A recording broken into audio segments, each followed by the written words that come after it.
Graça e paz do nosso Senhor e Salvador, Jesus Cristo. Delícia estar aqui, queridos. Delícia completar esses 22 anos. Mas eu vou dizer uma coisa para vocês. Essa igreja, 40% das pessoas que aqui estão, trabalham juntamente conosco para implantar esse reino. Então não tem glória nenhuma pessoal, é porque as formiguinhas juntos, porque a gente põe a mão no arado, não olha para trás, apesar das lutas, das dificuldades.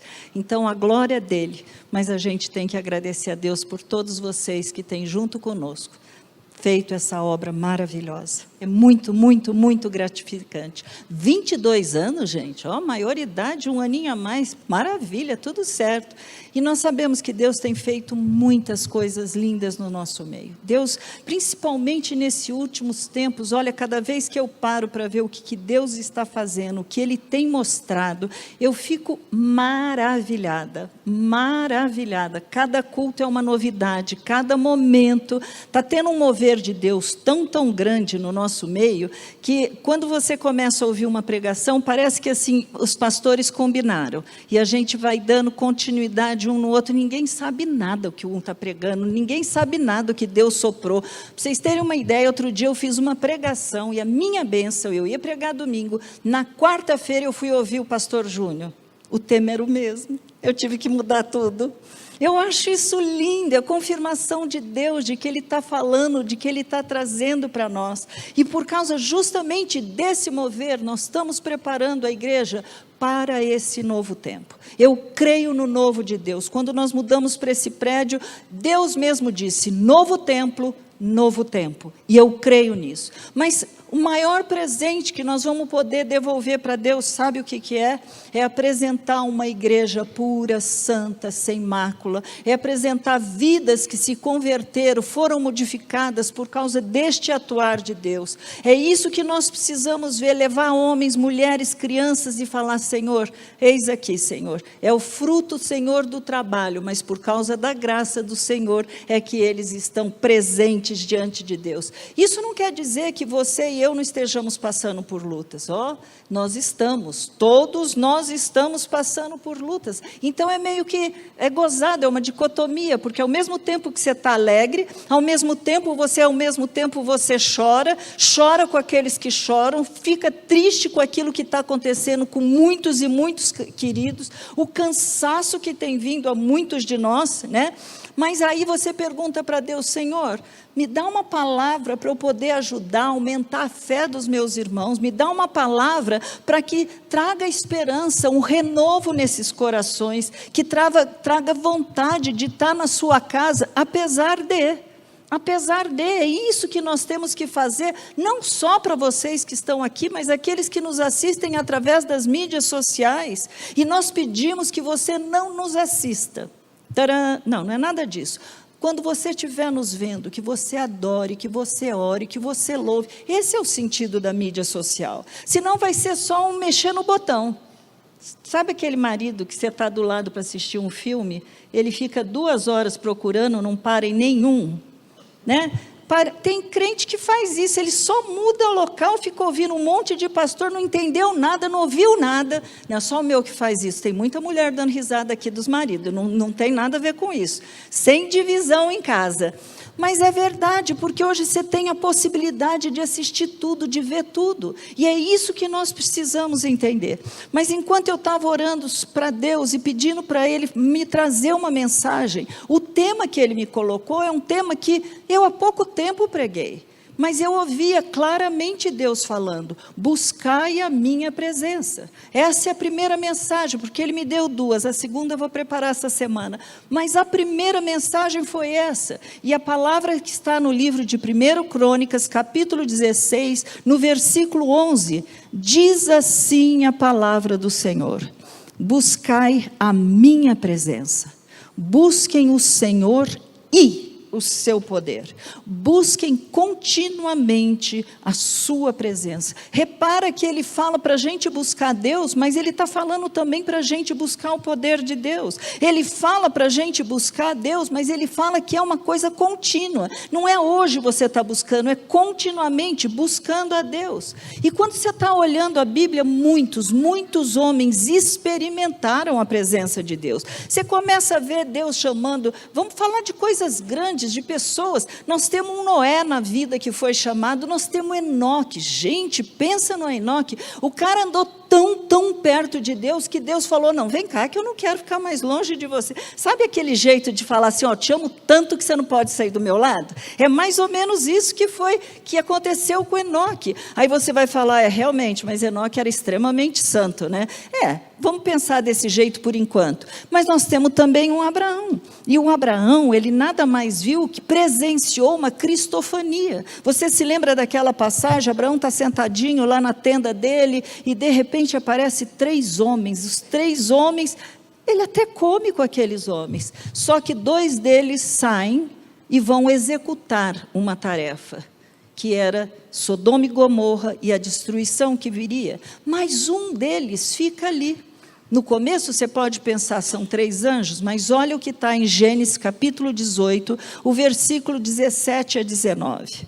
Será que eu, olha como está falando, devo esconder de Abraão o que estou para fazer? Pode parar, você não está falando mais com anjo, você está falando com o próprio Deus. Será que eu devo esconder o que eu estou para fazer? Anjo não vai falar isso de jeito nenhum. O que eu devo fazer, visto que Abraão certamente virá a ser uma grande e poderosa nação na terra, porque eu o escolhi para que ordene a seus filhos e sua casa depois dela, a fim de guardarem o caminho do Senhor e pratiquem a justiça e o juízo, para que o Senhor faça vir sobre Abraão o que lhe prometeu. Sabe o que era isso? Jesus ali conversando com Abraão, contando o que ele iria fazer, mas também dizendo sobre o futuro do Abraão. E então Abraão sabia, ele estava diante de Jesus. Isso é maravilhoso. Aí você vai falar assim, vai pensar, mas Abraão teve muita fé. Então vamos pegar um que é meia boca, se a gente pudesse falar isso, né? Quando Deus fala dele, ele fala, eu sou o Deus de Abraão, de Isaque, de Jacó. Mas olha quem era Jacózinho. Ele trai o pai, ele trai o irmão, e aí ele foge. É isso. E Deus se revela para ele também. Tudo bem, é verdade, se a gente está lendo, nós vamos ver que aquilo que ele semeou, ele teve que colher. E ele teve que passar por aquilo que ele fez na família dele, com a própria família dele, porque agora é o seu sogro que vai tapeá-lo, é o seu sogro que vai criar situações com ele. Mas aí o que eu acho interessante é que quando ele está voltando para a sua terra, um pouquinho antes dele encontrar com seu irmão, que ele tinha feito toda uma coisa muito errada, o Esaú vinha com 400 homens, bravo demais. Jacó teve um encontro, uma trombada, eu diria, com Deus. Ele passou a noite lutando com um homem, e esse um homem eu escrevo com letra muito grande, no vale de Jaboque. A princípio poderia parecer que era um homem forte, um adversário bem poderoso, mas no final este homem se revelou. E o homem disse o seguinte, seu nome não será mais Jacó, e sim Israel, porque você lutou com Deus e com os homens e prevaleceu. Outra cristofania ou teofania, como dizem. Então aqui tem uma lição maravilhosa. Não importa o teu passado, não importa o que você já fez, pior que tenha sido, não importa. Quando Deus quer se revelar, Ele faz. Isso para mim é maravilhoso demais. Isso é maravilhoso demais. Eu sei, tem uma outra lição nessa história também, que ninguém que tenha um encontro real com Deus fica como está. Olha para dentro da sua vida e vê o quanto você já mudou. Porque se você é aquela mesma e velha encrenca do passado, pode parar, pedir perdão, porque alguma coisa está errada.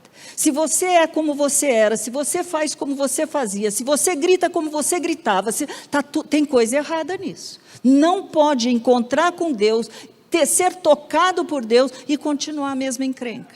Eu sei que no caso de Jacó, Deus deu um exemplo e deixou registrado, porque não importa o nosso passado, Ele é Deus. Ele sabe mudar, Ele sabe como mudar, Ele sabe o que tem que fazer, mas a nossa parte é em cada situação, em cada movimento que Deus faz, nos limpando, guardando, purificando, nós vamos ser transformados. E a Bíblia diz como espelho, de glória em glória, a imagem dele, o foco é ele. Então nós temos aqui mais uma vez uma teofania ou uma cristofania. Mas aí vamos pensar em Moisés. Eu sempre falo de Moisés porque para mim é uma história muito linda. Ela é muito desafiadora. Lembra só o que Deus fala para ele na sarça. Eu estou em Êxodo agora, capítulo 3, no versículo 6. Na sarça Deus fala: eu sou o Deus de seu pai, o Deus de Abraão, o Deus de Isaque e o Deus de Jacó. Aí você podia falar, mas uma sarça? Né? Uma sarça. Ele tinha aparecido para os outros. Por que de repente agora uma sarça? Queridos, olha, eu não sei. Ele já apareceu como pomba, ele já apareceu como fogo, eu não sei, eu só sei que eu queria. Pode vir do jeito que eu queria. Não é verdade? Eu não estou preocupado ou limitando como Deus deve agir, como Deus deve atuar. Não importa, Ele é Deus. Para Ele não tem impossível, Ele pode se manifestar como Ele quiser. Nós não podemos limitar.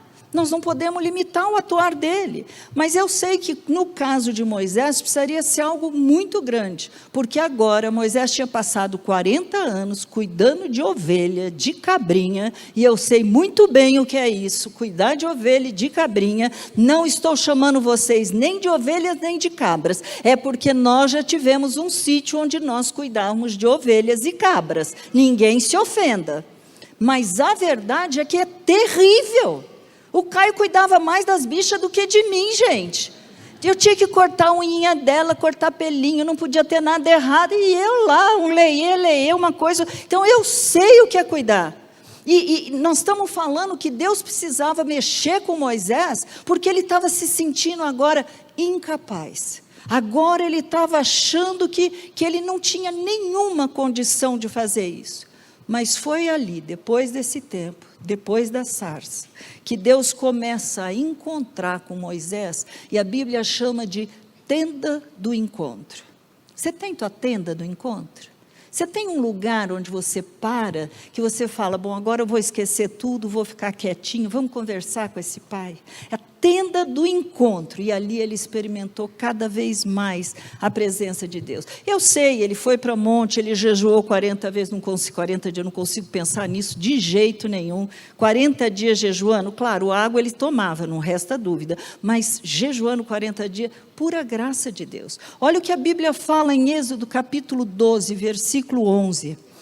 O Senhor falava com Moisés face a face, como quem fala com seu amigo.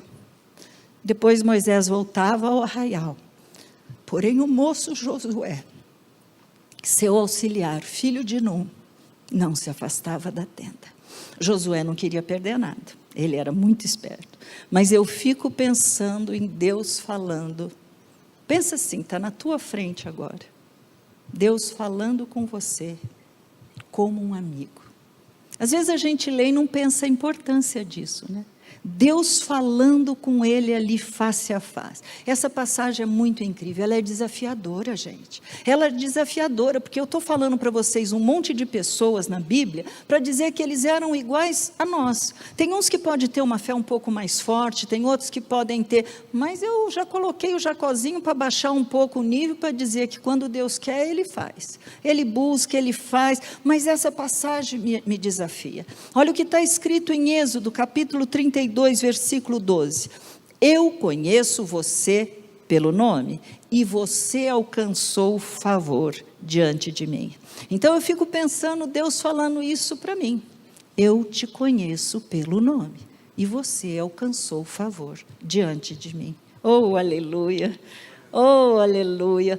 E aqui começa um papo muito gostoso de dois amigos. Então, eu vou falar uma série de passagens que estão em Êxodo 33, a partir do versículo 13.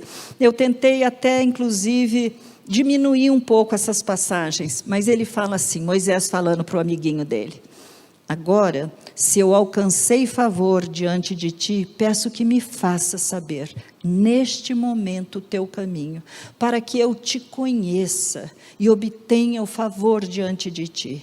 E lembra-te que esta nação é o teu povo. Sabe o que me chama a atenção nessa passagem? Me chama a atenção o fato de Moisés, toda hora, falava teu povo, ele fala em nós. Continua que você vai entender. Olha o que ele fala, Deus dizendo: minha presença irá com você e eu lhe darei descanso. Ele fala, pera, se a tua presença não for comigo, não nos faça sair deste lugar. Ele está colocando o grupo, ele não está pensando nele só, ele está querendo assim, Senhor, esse povo é teu, não faça a gente sair daqui. Como se poderá saber que alcançamos favor diante de ti, eu e o teu povo, se não é o fato de andares conosco, de maneira que somos separados, eu e o teu povo, de todos os povos da terra? Você vai falar, nossa, Deus estava ali falando para ele, eu vou estar andando com você, você vai estar juntinho, mas ele fala isso para você. A Bíblia diz, está escrito isso: eis que eu estou convosco todos os dias, até a consumação do século. Por pior que seja a sua depressão, a sua carência, seu sentimento de rejeição, né? Achei bonitinho que o músico hoje estava saindo e falou assim, nossa, me deixaram sozinho. Eu falei, pelo menos você estava com 4. Era ele, Pai, Filho e Espírito Santo, e eu que estava ali do lado. No mínimo, você nunca vai estar sozinho, você entende? Mesmo que você esteja se sentindo. Mas nós não somos daqueles que vivem pelo que sentimos. Nós somos daquele que creem no que está escrito. E ele diz, você nunca vai estar sozinho. E aí Deus continua falando, ele fala assim, ó, farei isso também que você falou, porque você alcançou, Deus repetindo toda vez, alcançou o favor diante de mim, eu o conheço pelo nome. Moisés tinha acabado de pedir para Deus andar com eles. E aí ele fala, me mostra a tua glória. Já pensou você falar para Deus, me mostra a tua glória? Eu tenho uma revelação de quem tu és, mas me mostra a tua glória, Deus. Você pode pedir isso, queridos. Você pode pedir isso.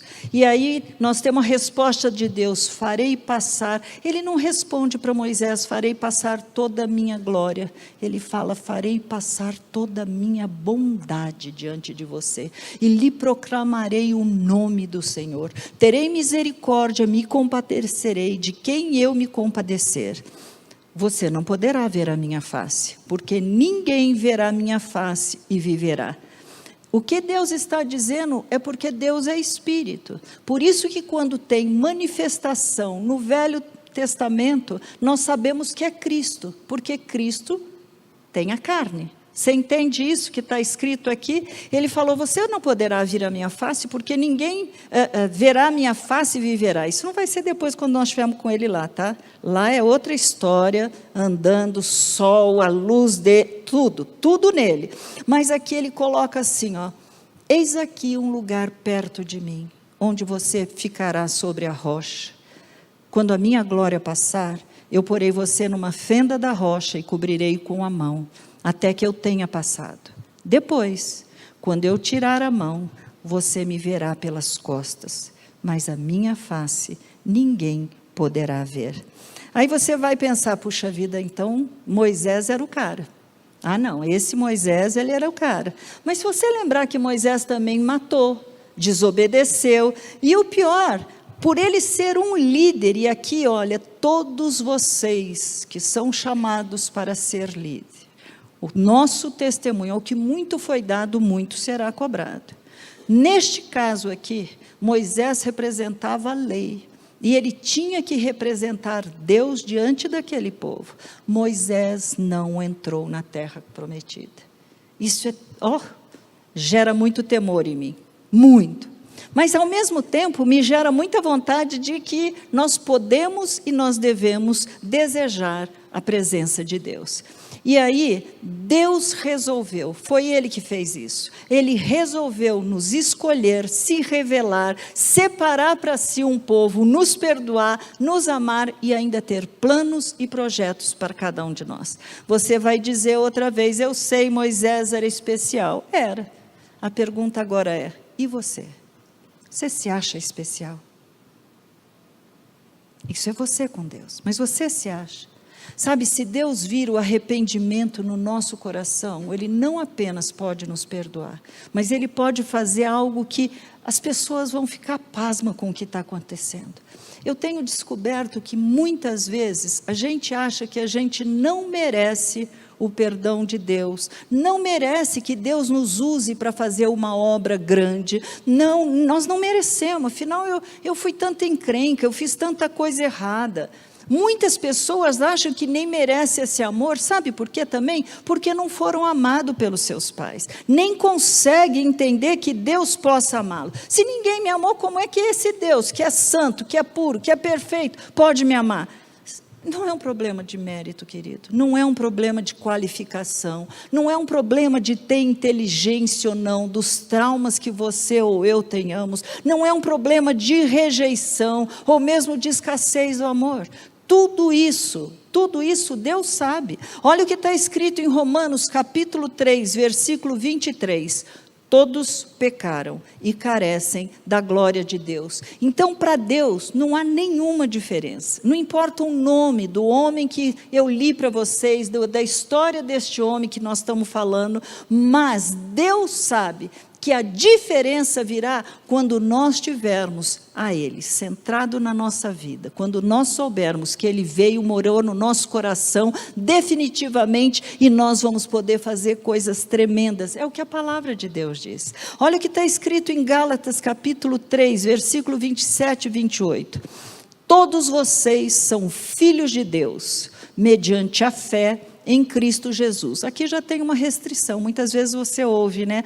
Todo mundo é filho de Deus. Não, todos vocês são filhos de Deus mediante a fé. Então, pela fé nós nos tornamos filhos de Deus, porque todos vocês foram batizados em Cristo, e de Cristo se revestiram. Assim sendo, não pode haver judeu, nem grego, nem homem, nem mulher, porque todos vocês são um em Cristo Jesus. De Cristo você se revestiu. De Cristo você se revestiu. Isso é maravilhoso demais. Isso é muito grande. Mas às vezes você vai ver que essa revelação que você está vendo, tanto nos homens da Bíblia, como até na tua própria história, é uma revelação gradativa. Isso não acontece de um dia para outro. Deus vai ver demais a sua sede e fome que você tem dele. Eu me lembro que nós vimos ter uns 4 meses de convertido, 3, 4 meses de convertido, e nós estávamos morando em Guararema, e nós resolvemos fazer um culto de ação de graça pela cura da Thalita. Tinha muita gente, mas veio de Belo Horizonte a família que tinha falado de Jesus para nós. E eles vieram, Dona Benigna e a Silvia vieram de ônibus. Ela passou a noite inteira na viagem acordada. Quando ela chegou do lado de São Paulo, ela dormiu 5 minutos e acordou. E neste sonho, Deus falava para ela, mostrava a minha casa, a entrada, a porta, como era a minha sala, e que havia um quadro ali que precisava ser jogado fora. Quando ela chegou na porta, que ela viu, ela ficou parada, dura. Eu me lembro da carinha dela até agora. Eu falei, o que houve? Porque você não quer entrar? Ela falou, eu conheço a tua casa. Ela nunca tinha ido, nós estávamos morando ali há pouco tempo. Falei, como assim? Se Deus me mostrou a tua casa, mas Ele pede para fazer uma coisa. Eu falei, fala, filha, o que houve? Ela foi andando na direção correta, ela virou a Sala Linelli, tudo isso está nesse livro que vocês, aqueles novos, vão ler e ganhar. Ela parou na frente do quadro e falou assim, Deus manda vocês jogarem esse quadro fora. Quando ela acabou de falar, eu tirei o quadro da parede, quebrei o quadro, rasguei inteiro, e ela ficou apavorada. Ela falou, Raquel, você não pode fazer isso, ó, teu marido, como ele vai ficar bravo com você, ele que é o dono da casa. Mas porque o marido é o cabeça, né? E eu falei, fica tranquila, o Caio veio na hora do almoço, e ela apavorada, ela não ficou bem aquela manhã inteira. Aí eu cheguei e falei assim, Deus mandou a gente jogar fora um quadro, porque não era de Deus. Ele falou, você já jogou? Eu falei, já. Ele falou, então tá bom. E continuou a conversar. Sabe que Deus me mostrou? Que quando você sabe que está fazendo uma coisa errada, que tem uma coisa errada, que você precisa resolver logo, quanto mais rápido você fizer, mais Ele te passa para outra lição, mais rápido Ele começa a se revelar, mais coisas Ele vai te trazendo, porque Ele sabe que você está aprendendo a obedecer e que você está ficando fiel. Leu, ouviu, viu que está errado, pratica, outra lição. É assim que a palavra de Deus nos ensina, é isso que a palavra de Deus está dizendo. Então, não importa como nós chegamos para Deus, importa que o trabalhar dele vai ser na tua vida, vai ser na minha vida, e quem vai completar isso é Ele Deus. Isso se eu e você permanecermos o quê? Fiéis. Nós precisamos tornar fiéis, é por isso que eu contei o negócio do quadro, nem estava na minha programação abrir a boca. Mas eu quero voltar para Moisés, porque Moisés falou com Deus face a face. Moisés falou com Deus face a face.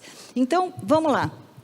Todos esses homens que eu citei para vocês estavam no Velho Testamento. Então, agora vamos falar um pouquinho do Novo, né? Porque o Velho Testamento era outra história. Vamos pensar um pouco nos apóstolos e o que eles viram andando com Deus em todo aquele período dos 3 anos. Vamos falar dos discípulos de Emaús que estavam andando com Deus, com o próprio Jesus glorificado, mas eles nem reconheceram. Vocês lembram da história? Eles estavam indo para uma cidade, Emaús ficava a 10 quilômetros de Jerusalém. Nesse caminho, os dois estavam falando, triste demais. Jesus tinha acabado de morrer, e Jesus fica do lado deles, e aí eles estão conversando, discutiam, mas os olhos deles, diz a Bíblia, que estavam fechados, impedidos de reconhecer. E aí, Jesus pergunta para ele, o que vocês estão discutindo pelo caminho? Cleopas responde entristecido, será que você é o único que esteve em Jerusalém e não sabe o que aconteceu lá nestes dias? Jesus faz a perguntinha básica, do que se trata? E eles explicaram, para quem eles estão explicando, eu acho lindo a paciência dele. Aquilo que aconteceu com Jesus, o Nazareno, que era profeta, poderoso em obras e palavras, diante de Deus e de todo o povo. E como os principais sacerdotes e as nossas autoridades entregaram, olha que coisa ouvir isso, né? Entregaram para ser condenado à morte e o crucificavam. Nós esperávamos que fosse ele quem havia de redimir Israel. Eles não tinham a revelação total. Eles não tinham entendido da necessidade da morte e de ressurreição de Jesus. Apesar de que algumas mulheres, eu sei que nós falamos demais, o Caio pediu para eu não falar tanto, mas nós, mulheres, por isso que Jesus, acho que mandou uma mulher primeiro. Porque ela ia abrir a boca para o mundo, ela não ia ficar quieta de jeito nenhum. Homem ia ficar quietinho, você não sabe, eu não sei se a gente deve falar. Não, imagina, ia sair abrindo a boca para contar. E eles falam justamente isso, olha, de fato, alguns dos nossos foram no túmulo e verificaram a exatidão do que as mulheres disseram, mas não o viram. Então ele lhes disse, como vocês são insensatos e demoram para crer em tudo que os profetas disseram. Não é verdade que o Cristo tinha de sofrer e entrar na sua glória? E começando por Moisés e todos os profetas, explicou-lhes o que constava a respeito dele em toda a Escritura. Gente, imagine a aula que não foi essa. Cá, infelizmente mesmo, você dando aula, sabe? Essa aula aqui. Imagine como foi aquele papo, gente. Jesus falando, ensinando para eles. E a Bíblia é tão interessante, né, que eles chegam no lugar, Jesus faz menção de ir embora, eles convidam para entrar, e aí então aconteceu que, estou em Lucas 24, de 13 a 32, toda essa passagem que eu estou lendo, resumida para vocês. Aconteceu que quando estavam à mesa, ele pegou o pão e o abençoou, depois o partiu e deu a eles. Então, os olhos deles se abriram e eles reconheceram Jesus. Mas ele desapareceu da presença deles. e disseram um ao outro: não é verdade que o coração nos ardia no peito quando ele nos falava pelo caminho, quando nos explicava as Escrituras? Nós vamos participar da ceia e nós vamos justamente poder fazer isso e sabendo que Ele está aqui. Foi por causa daquele sacrifício, foi exatamente por isso. Mas eu quero divagar um pouco com vocês. Por que Jesus precisou aparecer para aqueles 12? Por que não quando todos estavam reunidos? Por que para as mulheres? Tem tantas perguntas que a gente ficaria sem resposta, e eu vou dizer, eu não sei a resposta para isso. Isso é a alçada dele, somente dele. E o que ele quer fazer, como ele quer fazer, quando ele quer fazer, tem que ser do jeito dele. A nossa parte é crer. Eu não sei o que ele vai fazer, mas vai ser perfeito. Se Deus quiser se revelar, ele vai se revelar. Vai ser na nossa igreja, eu creio. E eu nem vou achar ruim se ele começar cada vez fazendo mais coisas do que ele já tem feito. Porque nós estamos buscando, nós estamos pedindo, eu quero mais, Senhor. E aí você vai perguntar: Raquel, você está falando para a gente orar a Deus para que Ele nos dê experiências sobrenaturais? Não, quer dizer, também. Você entende isso? Porque eu ouvi uma coisa tão linda essa semana, eu gostei demais. Um querido que estava conversando comigo, ele falou assim: eu não preciso de milagres para crer. Eu falei: nem eu. Eu também não preciso de milagres para crer. Mas eu não vou achar ruim se eles fizerem. A minha fé não é baseada em experiência sobrenatural. Claro que não. Mas eu te pergunto, tem alguma naturalidade andar em cima da água? Tem alguma coisa normal pegar 5 pães, 2 peixinhos, alimentar 5.000 pessoas? Eu não preciso de milagre para crer. Mas se ele quiser, vai ser muito bem-vindo. O como ele vai fazer, o que ele vai fazer, e aí nós precisamos só saber que, tendo um amigo como Jesus, tudo o que você necessita, você não vai ter falta de nada, daquilo que te é essencial, não é aquilo que você está pedindo, não é o seu jaguar, não é nada disso, mas ele vai fazer aquilo que é essencial. E eu quero contar um pouquinho para vocês o que aconteceu domingo aqui. Talvez muitos de vocês não saibam. Domingo passado nós tivemos um culto que Caio e eu, para ir embora daqui, a gente estava assim impactado com a presença de Deus aqui dentro. Foi tão real, tão palpável, tão tremendo, e aquilo não estava, nós estamos pedindo, e aí está acontecendo. Mas, de repente, eu não sei quem estava aqui, você vai se lembrar, o Miguel estava tocando a bateria, e todos estavam acompanhando o Miguel. Acompanhando o Miguel, estavam tocando junto, era um conjunto, todos juntos. Mas, de repente, o Miguel, era como se ele estivesse indo e os outros foram indo atrás. Porque aquilo ele foi ficando tão cheio de Deus, e ele pegava aquela... Eu vim fazer as flores, e nós só fomos achando... Como chama isso? Quebrada, tinha 2.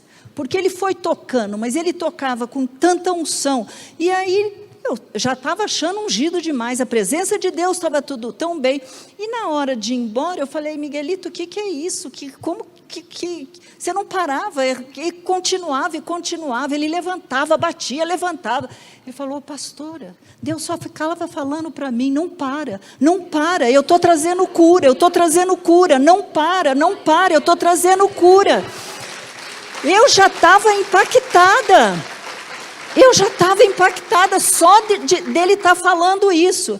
Aí ele falou, e de repente a igreja se abre, o teto se abre, e as pessoas começam a subir como se fosse o arrebatamento.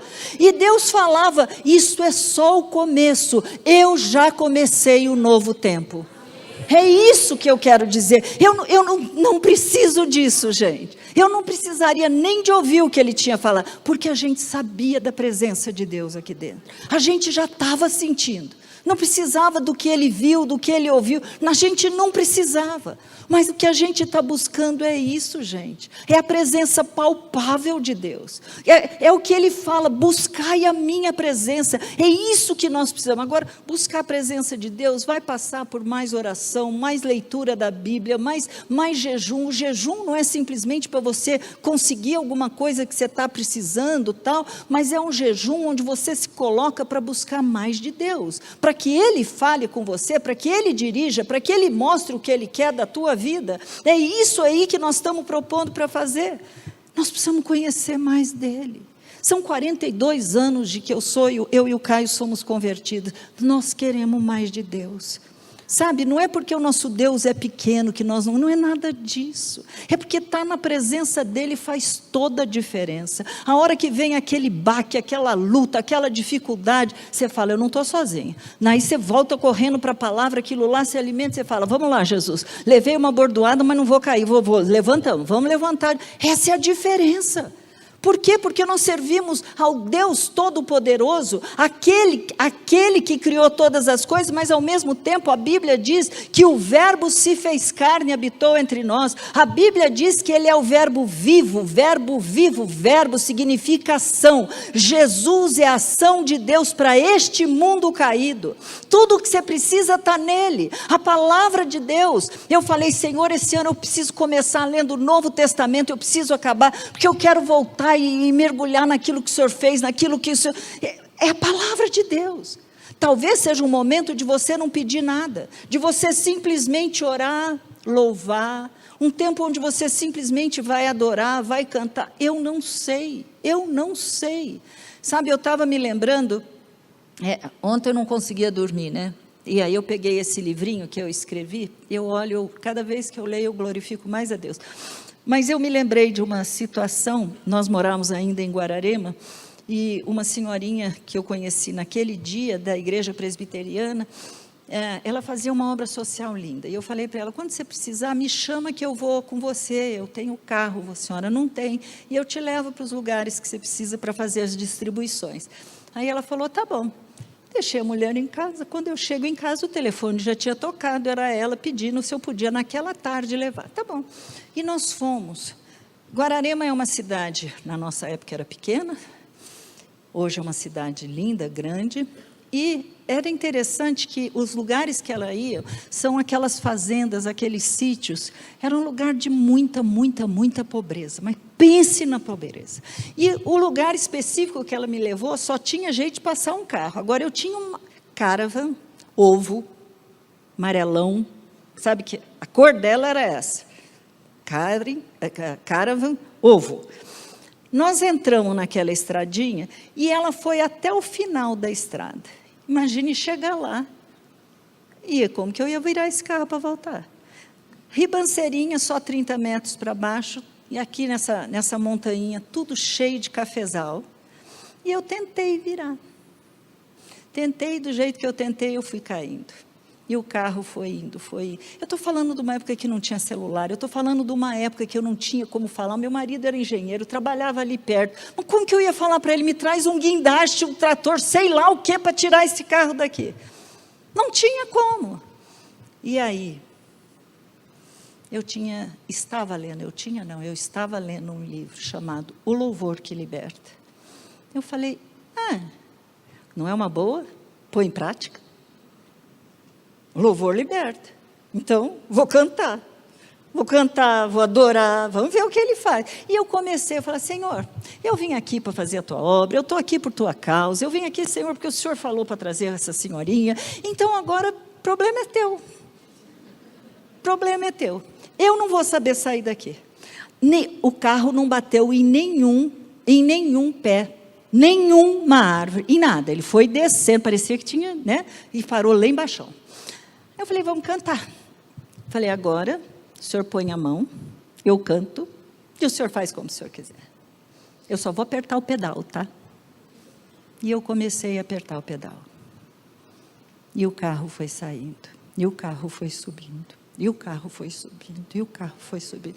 Quando ele chegou lá em cima, eu falei, bom, se eu virar para lá, deu ruim de novo, vamos virar para o lado de cá, que eu já fico na saída.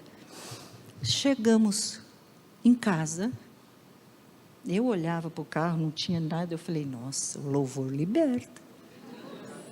Eu tinha acabado de me converter, gente. Sabe qual é o problema? É que nós que já somos crente há mais tempo, você vai falar, não é bem assim, sabe? Imagina se vamos ficar cantando numa hora que eu estou sem dinheiro, numa hora que um filho está em droga, numa hora, acabou meu casamento, eu vou ficar cantando. Não é assim que a gente age? O racional não começa a limitar a gente? E essa experiência foi muito louca, muito louca.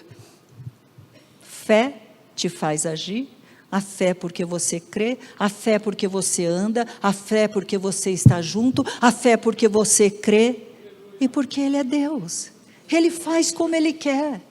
Pergunta se eu tinha condição alguma de tirar aquele carro de lá, eu precisava disso, para poder falar que a minha fé, eu não precisava, mas foi tão bom, porque isso me edificou tanto, gente. Me edificou tanto, porque quando eu criei nele, tudo bem, nós já chegamos numa época de milagre. Foi muito cabeludo o milagre que Deus fez de curar minha filha depois de 4 anos e meio com aquele decreto de morte. Foi muito claro isso para nós. Então nós já entramos num mover de Deus, onde o sobrenatural era normal para nós. Mas aí eu pergunto, eu preciso disso hoje? Quer dizer, se Deus não fizer, eu não creio? Eu não preciso. Eu sei que Ele existe, eu sei que Ele é Deus, eu sei que Ele é bom, eu sei que Ele me ama. Eu não preciso mais. Mas que privilégio eu e você podemos ter. Que experiências nós estamos deixando de ter por causa do nosso racional, por causa do nosso intelectual. Então, por gratidão, por amor a Deus, vamos pedir, eu quero mais, mas não queira mais do que Ele pode te dar, por favor, não é esse o meu foco. O meu foco é, eu quero mais deste Deus, eu quero mais conhecer a este Deus, eu não quero ter mais uma religião. Gente, religião é uma caca. Religião separou muita gente, religião fez muita gente morrer. Nós precisamos de um relacionamento. Você sabe que a Bíblia diz que aqueles primeiros homens, alguns deles foram cerrados ao meio, jogados em covas de leão. Você acha que com a nossa pressão que nós estamos tendo hoje, com a falta de dinheiro, nós já estamos tão desanimados? Imagine se viesse uma coisa dessa, uma perseguição dessa. Como seria para as nossas vidas? Nós precisamos da presença de Deus, porque Ele vai mudar tudo, Ele vai fazer tudo novo e diferente. Eu continuo dizendo, Jesus ressuscitou mortos. Você lembra daquela viúva, um único filho? Ele ressuscitou aquele jovem. Jesus ressuscitou Lázaro, 4 dias que já estava morto. Jesus andou sobre as águas. Gente, me conta uma coisa. No melhor filme de Spielberg, de que for, você já imaginou Jesus realmente andando sobre as águas? Você tem fé para crer que isso é verdade? Você está entendendo? Você tem fé para crer nisso? Aqueles 2 discípulos pediram para Jesus entrar, ficar com ele, porque já era tarde. Então eu pergunto, você tem falado, Jesus, fica comigo? Fica comigo, Jesus. Eu sei que muitos de vocês que aqui estão já desfrutam dessa presença de Deus. Eu sei que vocês já têm relacionamento. Eu sei que Deus já tem feito coisas diferentes. Sabe domingo passado que eu falei aquilo para vocês aqui? Pessoas foram curadas, pessoas foram batizadas no Espírito Santo, começaram a orar em línguas, por causa de um culto onde o quê? A fé foi alimentada, o desejo por Deus foi gerenciado de uma maneira que só Ele sabe fazer. Nós não estamos aqui para motivar vocês, nós não somos coaching, gente. Nós estamos aqui para dizer, Ele vive, Ele é real, Ele é palpável. É isso que nós precisamos. Sabe, nesse dia, muitas pessoas foram quebrantadas, muitas pessoas, porque Deus se fez presente. A pergunta é, você quer mais? A pergunta é, você quer mais? Mas não deixa o bicho falar, isso não é para você não, cara. Imagina, você não merece, olha o que você fez lá atrás. Olha o pecado que você já fez lá atrás. Sabe, você nem conhece direito a palavra. Você é um feto espiritualmente falando, é uma criança, não conhece nada da Bíblia. Como é que você acha? Como é que você acha que você pode passar por tudo isso? O bom é que Ele olha o coração. Ele só está olhando o teu coração, aquilo que está lá dentro, que ninguém mais vê, Ele está olhando isso, gente. E eu acho maravilhoso pensar que este Deus te trouxe aqui hoje, para que você fosse alimentado. E mesmo já tendo falado sobre esta presença de Deus algumas vezes, mas que no teu coração, você imagine Ele bem pertinho de você, à tua frente. E você falando, fica comigo, Jesus. Fica comigo. Vamos ficar em pé. Nós vamos orar agora. Não é teu mérito, não é tua bondade, não são as tuas obras, o teu passado, que vão poder te fazer receber ou não mais ou menos de Deus. Não vai ser nada disso. Nós vamos participar dessa ceia, e nessa ceia, nós precisamos saber que aquilo que Ele fez foi o suficiente. Mais nada é necessário. Você só precisa mais dEle, porque o resto Ele vai te dar. Ele vai trazer.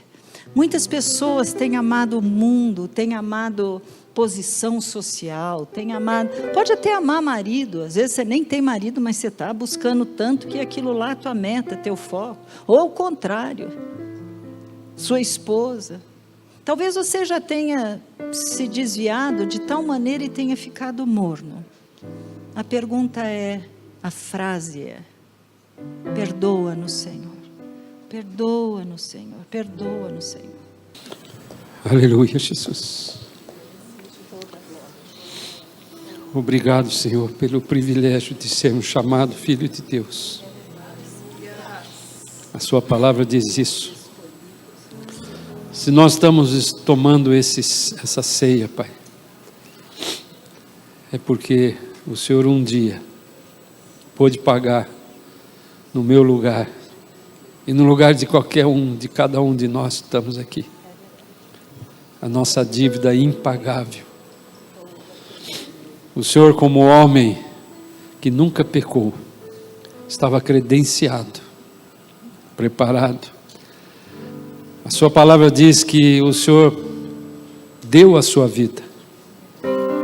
O Senhor tinha o poder de dar a vida, mas também teve o poder de tirar, de retornar e tomar de volta a sua vida. Obrigado por esse mistério que esteve escondido desde antes das fundações do mundo. Desde antes de nascer, Pai, eu não compreendo isso. O Senhor nos escolheu para passar uma eternidade com o Senhor. Sem nenhum mérito,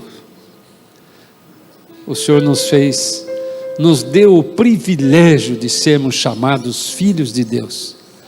Não somente de criatura de Deus, Pai. Nem toda criatura de Deus é filho de Deus, mas o Senhor nos deu esse privilégio. E o nosso coração está muito alegre por isso. E que esse momento de memorial daquilo que o Senhor tem nos ensinado a fazer, uma vez por mês nós fazemos aqui, mas poderia ser todo dia. Quando nós lembramos que o Senhor pôde pagar integralmente essa dívida e cravar essa dívida na cruz de Cristo, dizendo: está consumado. Te louvamos por isso e te agradecemos imensamente, Pai. Nós não compreendemos esse amor profundo que o Senhor tem conosco, mas nós te louvamos por isso e te agradecemos. E que a graça desse Jesus Cristo, que o grande amor de Deus e que a comunhão e a consolação do Espírito Santo de Deus esteja com cada um de nós hoje e para sempre. Vão na paz. Deus abençoe. Deus abençoe, irmãos. Aleluia.